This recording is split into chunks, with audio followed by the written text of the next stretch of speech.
Hello examiner family, അപ്പോൾ പുതിയൊരു വീഡിയോയിലേക്ക് സ്വാഗതം. അപ്പോൾ നമ്മളിവിടെ ഡിസ്കസ് ചെയ്യാൻ പോകുന്നത് നിങ്ങൾക്ക് പലർക്കും +1 ഫസ്റ്റ് അലോട്ട്മെൻറ്റിൽ സീറ്റ് കിട്ടിയിട്ടുണ്ടാവും. അങ്ങനെ നമ്മൾ അഡ്മിഷൻ എടുക്കാൻ പോകുന്ന സമയത്ത് നമ്മുടെ കയ്യിൽ എന്തൊക്കെ സർട്ടിഫിക്കറ്റുകളാണ് കൈവശം വെക്കേണ്ടത് എന്ന കാര്യത്തിൽ പലർക്കും ഇപ്പോഴും ചെറിയ ഒരു ആശങ്ക അല്ലെങ്കിൽ ഒരു സംശയങ്ങളൊക്കെ ഉണ്ടാവും. ആ സംശയങ്ങൾ തീർത്തരാൻ വേണ്ടിയിട്ടാണ് സാറ് വന്നിട്ടുള്ളത്. പെട്ടെന്ന് തന്നെ കാര്യങ്ങൾ പറയാം, കൂടുതൽ എന്ത് ചെയ്യുന്നില്ല, ലാഗ് ചെയ്യുന്നില്ല.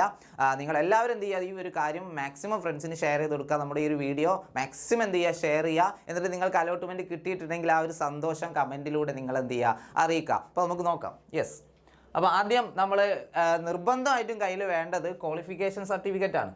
ക്വാളിഫിക്കേഷൻ സർട്ടിഫിക്കറ്റ് എന്ന് പറഞ്ഞാൽ എന്താ, നമ്മൾ SSLC വിദ്യാർത്ഥികളാണ് നമ്മുടെ SSLC സർട്ടിഫിക്കറ്റ്, CBSE കുട്ടികളാണെങ്കിൽ ആ ഒരു സർട്ടിഫിക്കറ്റ്, അതുപോലെ ഇക്വലൻ്റ് ആയിട്ട് നിങ്ങൾ ഏത് 10ാം തരമാണോ പാസ്സായത് അതിൻ്റെ സർട്ടിഫിക്കറ്റ് നിങ്ങളുടെ കയ്യിൽ ഉണ്ടാവണം. അപ്പോൾ ചോദിക്കും, സർട്ടിഫിക്കറ്റ് ഒന്നും കിട്ടിയിട്ടില്ലല്ലോ, അപ്പോൾ എന്ത് ചെയ്യും? അപ്പോൾ ആ റിസൾട്ട് കൊണ്ടുപോയാൽ മതി. പിന്നീട് നിങ്ങൾ എന്ത് ചെയ്യേണ്ടി വരും, നിങ്ങളുടെ സ്കൂളിൽ +1 നിങ്ങൾ ഏത് സ്കൂളാണോ അഡ്മിഷൻ എടുക്കുന്നത് ആ സ്കൂളിൽ നിങ്ങളുടെ ഒറിജിനൽ സർട്ടിഫിക്കറ്റ് നിങ്ങൾ ഹാജരാക്കേണ്ടി വരും. ഓക്കെ, പിന്നെ അത് +2 ഒക്കെ കഴിഞ്ഞിട്ടായിരിക്കും നിങ്ങൾക്ക് തിരിച്ച് കിട്ടുക. ഓക്കെ, അപ്പോൾ ആ ഒരു കാര്യം നിങ്ങൾ തീർച്ചയായിട്ടും എന്ത് ചെയ്യുക, ഒന്ന് ശ്രദ്ധിക്കുക. ക്വാളിഫിക്കേഷൻ സർട്ടിഫിക്കറ്റ് കിട്ടാത്തവർ റിസൾട്ട് കയ്യിൽ പിടിച്ചിട്ട് വേണം എന്ത് ചെയ്യാൻ, അഡ്മിഷന് വേണ്ടിയിട്ട് പോകാൻ. അടുത്തത് ട്രാൻസ്ഫർ സർട്ടിഫിക്കറ്റ് ആണ്. അത് ഓൾമോസ്റ്റ് എല്ലാ കുട്ടികൾക്കും കിട്ടിയിട്ടുണ്ടാവും ട്രാൻസ്ഫർ സർട്ടിഫിക്കറ്റ് അല്ലേ. നിങ്ങളുടെ ഏത് സ്കൂളിലാണോ നിങ്ങൾ 10ാം ക്ലാസ് പഠിച്ചത് അവിടെ നിന്ന് നിങ്ങൾക്ക് ട്രാൻസ്ഫറും അതോടൊപ്പം തന്നെ കണ്ടക്ട് സർട്ടിഫിക്കറ്റും സ്വഭാവ സർട്ടിഫിക്കറ്റും രണ്ടും ഒരുമിച്ചായിരിക്കും തന്നിട്ടുണ്ടാവും അല്ലേ. ആ സർട്ടിഫിക്കറ്റ് നിങ്ങൾ തീർച്ചയായിട്ടും കയ്യിൽ കരുതണം. ഇതൊക്കെ ആർക്ക് വേണ്ടിയിട്ടുള്ള, ഫസ്റ്റ് അലോട്ട്മെന്റ് ലഭിച്ച സ്കൂളിൽ സ്ഥിരപ്രവേശനം നേടണമെന്ന് ആഗ്രഹിക്കുന്ന കുട്ടികൾക്കാണ്. താൽക്കാലിക അഡ്മിഷൻ എടുക്കുന്ന കുട്ടികൾക്കല്ല, സ്ഥിരമായിട്ട് ഞാനിവിടെ ചേരാൻ പോവാണ്, ഞാനിവിടെ പഠിക്കാൻ തയ്യാറാണ് എന്ന രീതിയിൽ നിങ്ങൾ അവിടെ ആ സ്കൂളും കോമ്പിനേഷൻ കോഡും ഏത് വിഷയമാണോ അതൊക്കെ നിങ്ങൾ ഹാപ്പി ആണെങ്കിൽ നിങ്ങൾ തീർച്ചയായിട്ടും ഇത്രയും സർട്ടിഫിക്കറ്റ് എന്ത് ചെയ്യണം, കൊണ്ടുപോകണം. അപ്പോൾ ക്വാളിഫിക്കേഷൻ സർട്ടിഫിക്കറ്റായി, ട്രാൻസ്ഫർ സർട്ടിഫിക്കറ്റായി, അതുപോലെ കണ്ടക്ട് സർട്ടിഫിക്കറ്റായി. അടുത്തത് വരുന്നത് ബോണസ് പോയിന്റ് നിങ്ങൾ ക്ലെയിം ചെയ്യുന്നുണ്ടെങ്കിൽ. ഓക്കെ, ഒരുപാട് ബോണസ് പോയിന്റുകൾ ഉണ്ടായിരുന്നു അല്ലേ. ആ ബോണസ് പോയിന്റിൽ നിങ്ങൾ അപേക്ഷ കൊടുക്കുന്ന സമയത്ത് ടിക്ക് ചെയ്തിട്ടുണ്ടെങ്കിൽ അത് തെളിയിക്കുന്ന സർട്ടിഫിക്കറ്റ് നിങ്ങൾ ഹാജരാക്കേണ്ടി വരും. ഉദാഹരണത്തിന് നമ്മുടെ SPC, സ്കൗട്ട്, അതുപോലെ നമ്മുടെ എന്താ പറയുക മറ്റു ആർട്സ്, സ്പോർട്സ് പോലെയുള്ള കാര്യങ്ങളിൽ നിങ്ങൾ ബോണസ് പോയിന്റിന് അർഹരാണെങ്കിൽ നിങ്ങൾ എന്ത് ചെയ്തിട്ടുണ്ടാവും, അതൊക്കെ ടിക്ക് ചെയ്തിട്ടുണ്ടാവും അല്ലേ. അങ്ങനെയെങ്കിൽ അത് തെളിയിക്കുന്ന സർട്ടിഫിക്കറ്റുകൾ നിങ്ങൾ തീർച്ചയായിട്ടും എന്ത് ചെയ്യണം, കയ്യിൽ കരുതണം. അതുപോലെ തന്നെയാണ് ടൈം ബ്രേക്കിന് ആവശ്യമായിട്ടുള്ള നമ്മുടെ ക്ലബ് സർട്ടിഫിക്കറ്റ് അല്ലെങ്കിൽ ജില്ലാ തലത്തിലൊക്കെ നിങ്ങൾ എന്താ പറയുക വല്ല പ്രോഗ്രാംസിലൊക്കെ പങ്കെടുത്തിട്ടുണ്ടെങ്കിൽ ആ സർട്ടിഫിക്കറ്റുകളും നിങ്ങൾ എന്ത് ചെയ്യണം, കയ്യിൽ കരുതിയിട്ടുണ്ടാവണം, നിങ്ങൾ അപേക്ഷയിൽ ടിക്ക് ചെയ്തിട്ടുണ്ടെങ്കിൽ. ഓക്കെ, റെഡി അല്ലേ. അടുത്തത് ഏജ് റിലാക്സേഷൻ ആണ്.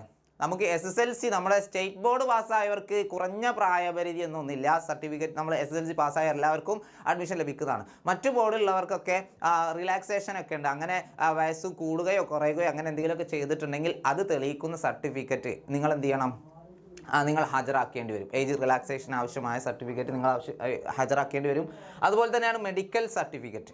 മെഡിക്കൽ സർട്ടിഫിക്കറ്റ് എന്ന് പറയുമ്പോൾ ശാരീരികമായിട്ട് വൈകല്യങ്ങളൊക്കെ ഉള്ള കുട്ടികളുണ്ടാവുമല്ലോ, അവർ ഡോക്ടറെ കയ്യിൽ നിന്ന് എന്ത് ചെയ്യണം, മെഡിക്കൽ സർട്ടിഫിക്കറ്റ് ഹാജരാക്കണം. 40% കൂടുതൽ, 40ഓ അതിൽ കൂടുതലോ എന്താ പറയുക ഹാൻഡിക്യാപ്ഡ് ആണ് എന്നുള്ള തെളിയിക്കുന്ന സർട്ടിഫിക്കറ്റ് നിങ്ങൾ എന്ത് ചെയ്യണം, മെഡിക്കൽ സൂപ്രണ്ടിൻ്റെ കയ്യിൽ നിന്നും ഹാജരാക്കേണ്ടി വരും. അതുപോലെ പിന്നെ നമ്മൾ ബോണസ് പോയിന്റിൽ നിങ്ങൾ അതേ നാട്ടുകാരനാണ് അല്ലേ, ഞാൻ പഠിച്ച വിദ്യാലയത്തിൽ തന്നെയാണ് അല്ലെങ്കിൽ എൻ്റെ പഞ്ചായത്തിലെ വിദ്യാലയത്തിലാണ് ഞാൻ +1 അഡ്മിഷൻ എടുക്കുന്നത്, അങ്ങനെ ബോണസ് പോയിന്റ് വരുന്നുണ്ടെങ്കിൽ നിങ്ങൾ തീർച്ചയായിട്ടും SSLC സർട്ടിഫിക്കറ്റിൽ ആ അഡ്രസ്സ് അതുപോലെ തന്നെയാണെങ്കിൽ കുഴപ്പമില്ല.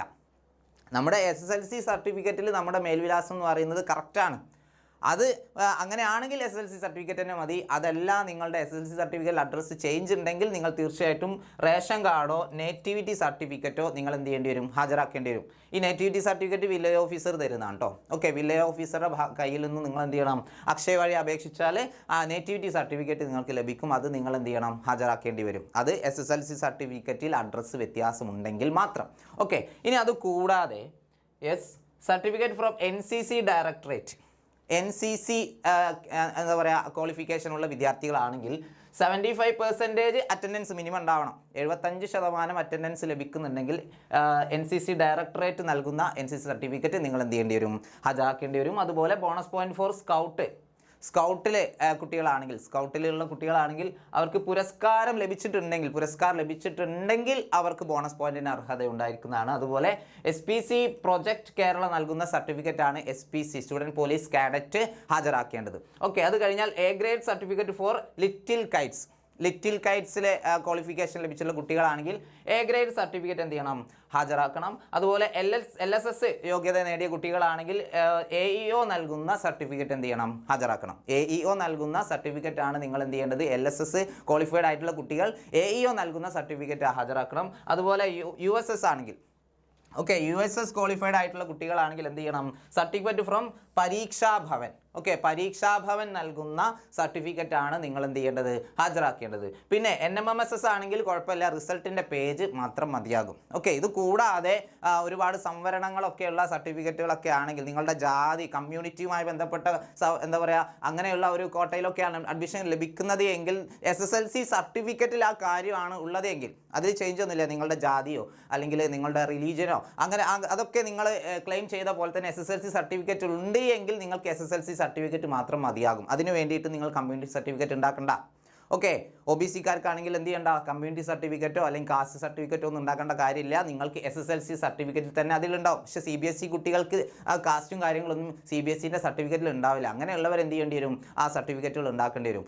SSLC സ്റ്റേറ്റ് ബോർഡിലെ സർട്ടിഫിക്കറ്റിൻ്റെ പ്രത്യേകത എന്ന് പറഞ്ഞാൽ അതിൽ നമ്മുടെ എല്ലാ ഡീറ്റെയിൽസും ഉണ്ടാവും അല്ലേ. SSLC സർട്ടിഫിക്കറ്റ് എന്ന് പറഞ്ഞാൽ ഒരു എന്താ പറയുക, നമ്മുടെ നമ്മൾ ജീവനുണ്ട് അല്ലെങ്കിൽ നമ്മളൊരു പൗരനാണെന്ന് തെളിയിക്കുന്ന ഒരു സർട്ടിഫിക്കറ്റ് നമുക്ക് വേണമെങ്കിൽ ഉപയോഗിക്കാൻ പറ്റും. കാരണം അത്രയും ഡീറ്റെയിൽസ് നമ്മുടെ മാർക്സ് വരെ നമ്മുടെ എന്തുണ്ടാവും, മാർക്ക് എന്ന് പറഞ്ഞാൽ നമുക്ക് പരീക്ഷയ്ക്ക് എഴുതിയ മാർക്കല്ല, നമ്മുടെ ശരീരത്തിലുള്ള അടയാളങ്ങൾ വരെ SSLC സർട്ടിഫിക്കറ്റിൽ ഉണ്ടാവും. പക്ഷേ CBSE പോലെയുള്ള മറ്റു സർട്ടിഫിക്കറ്റിൽ അത്തരം കാര്യങ്ങളൊന്നും ഇല്ലാത്തതുകൊണ്ട് തന്നെ ആ കുട്ടികൾ എന്ത് ചെയ്യേണ്ടി വരും, കമ്മ്യൂണിറ്റിയും കാര്യങ്ങളൊക്കെ തെളിയിക്കേണ്ട സർട്ടിഫിക്കറ്റ് വില്ലേജ് ഓഫീസിൽ നിന്നും നേടിയെടുക്കേണ്ടി വരും. അക്ഷയ വഴി നിങ്ങൾക്ക് എന്ത് ചെയ്യാം, അപേക്ഷിക്കാം. കാസ്റ്റ്, കമ്മ്യൂണിറ്റി പോലെയുള്ള. പിന്നെ അതുപോലെ എക്കണോമിക്കലി വീക്കർ സെക്ഷൻ EWS അല്ലേ, മുന്നോക്കക്കാരിൽ പിന്നോക്കക്കാരായിട്ടുള്ള ആളുകൾ ഇൻകം സർട്ടിഫിക്കറ്റ് എന്ത് ചെയ്യേണ്ടി വരും, ഹാജരാക്കേണ്ടി വരും.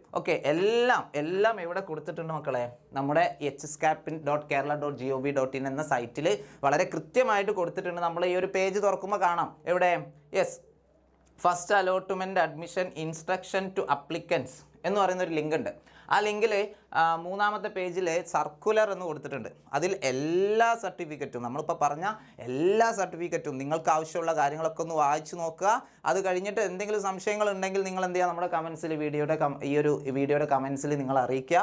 നമ്മൾ റീപ്ലൈ തരുന്നതായിരിക്കും കേട്ടോ. അപ്പോൾ ഇതിൽ ആവശ്യമുള്ളതൊന്നും എല്ലാവർക്കും ഒന്നും ബാധകമായിട്ടുള്ള കാര്യങ്ങളല്ല, ഇത് ജനറലായിട്ട് എല്ലാ വിദ്യാർത്ഥികൾക്കും ഉള്ള ഇൻസ്ട്രക്ഷനാണ്. അപ്പോൾ ഇത് നന്നായിട്ടൊന്ന് വായിച്ചു നോക്കുക. പിന്നെ അഡ്മിഷൻ എടുക്കേണ്ട ദിവസങ്ങളും ഇവിടെ കൊടുത്തിട്ടുണ്ട് അല്ലേ. നമ്മുടെ ഈ ഒരു പേജ് തുറന്നു വരുമ്പോൾ ഇവിടെ ഒരു പോകുന്നുണ്ട്, ഏകജാലകം 2024 first allotment result published, merit കോട്ടയും സ്പോർട്സ് കോട്ടയും ജൂൺ 5, 6, 7 ദിവസങ്ങളിലായിട്ട് നിങ്ങൾ എന്ത് ചെയ്യണം, നിങ്ങളുടെ ആ അഡ്മിഷൻ കിട്ടിയ അലോട്ട്മെൻറ്റ് കിട്ടിയ ആ ഒരു സ്കൂളിൽ പോയിട്ട് നിങ്ങൾ അഡ്മിഷൻ നേടിയെടുക്കണം.